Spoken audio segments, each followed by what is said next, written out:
பிரியமானவர்களே, இயேசு கிறிஸ்துவின் நாமத்தில் உங்களுக்கு வாழ்த்துக்கள். ஒரு புது வருஷத்துல பிரவேசிக்க போகிறீங்க.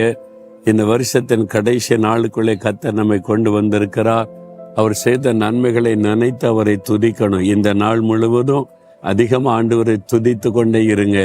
எதுக்காக துதிக்கணும் தெரியுமா? யோவேல் 2:26 நீங்கள் சம்பூரணமாய் சாப்பிட்டு திருப்தி அடைந்து உங்களை அதிசயமாய் நடத்தி வந்த உங்கள் தேவனாகிய கர்த்தருடைய நாமத்தை துதிப்பீர்கள். உங்களை அதிசயமாய் நடத்தி வந்த உங்கள் தேவனாகிய கர்த்தருடைய நாமத்தை துதிப்பீர்கள். இந்த வருஷம் முழுவதும் ஆண்டவர் நடத்தின பாதை சிந்தித்து பாருங்க. அதிசயமாய் நடத்தி இருக்கிறார். நம்ம செய்யற பாவத்திற்கு தண்டனை கொடுத்திருந்தா அழிஞ்சு போயிருப்போம். ஆனால் மிகுந்த கிருபையின்படி நம்மை மன்னித்தார். நம்முடைய சத்துருக்கள் நமக்கு விரோதமாய் எழும்பினாங்களே, அந்த மனிதர் கையில் ஒப்பு கொடுத்திருந்தா அழிஞ்சு போயிருப்போம். ஆண்டவர் விட்டு கொடுக்காம பொல்லாத மனிதர்கள் கைக்கு விலக்கி காத்து கொண்டார். பொல்லாத பிசாசு கர்ச்சிக்கிற சிங்க மாதிரி எழும்பி வந்தானே, நம்மை பட்சிக்கும்படி வந்தானே, நமக்கு விரோதமாய் மந்திரவாத பில்லிஷோன் இந்த ஆவிகளுடைய போராட்டல வந்தது. ஆண்டவர் விட்டு கொடுத்திருந்தா நம்ம இல்லாம போயிருப்போம். ஆண்டவர் விட்டு கொடுக்கல. அதிசயமாய் நமக்காக யுத்தம் பண்ணினார், ஜெயம் கொடுத்தார், பிசாசின் கிரைகளை அழித்தார், அற்புதமாய் நடத்தினார். அதே மாதிரிதான் வியாதி வந்தது, ஒரு விபத்து நேரிடுகிற சூழ்நிலை வந்தது, கர்த்தரோ பாதுகாத்தார்.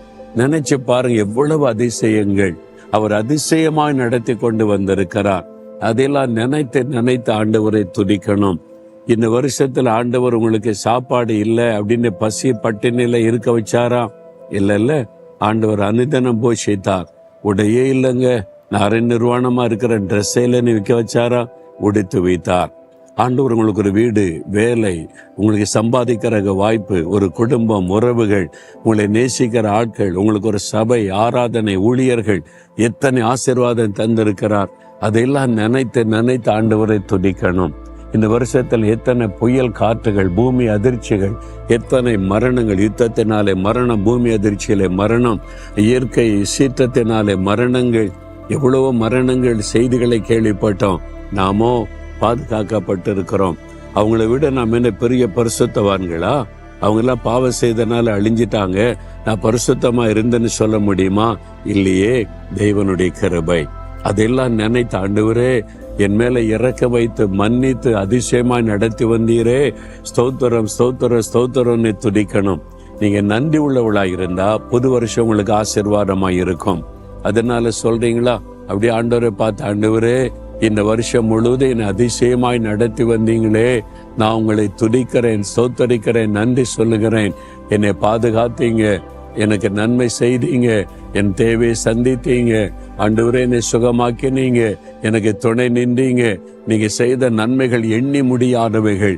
எல்லாவற்றிற்காக ஸ்தோத்திரம் ஸ்தோத்திரம் ஸ்தோத்திரம் என்று உம்மை துதிக்கிறேன். புது வருஷத்திற்கும் எனக்கு நீங்க வைத்திருக்கிற ஆசீர்வாதத்திற்காக இப்பொழுதே உம்மை துதிக்கிறேன். இயேசுவின் நாமத்தில் ஸ்தோத்திர பலிகளை ஏறெடுக்கிறேன் பிதாவே. ஆமேன், ஆமேன்.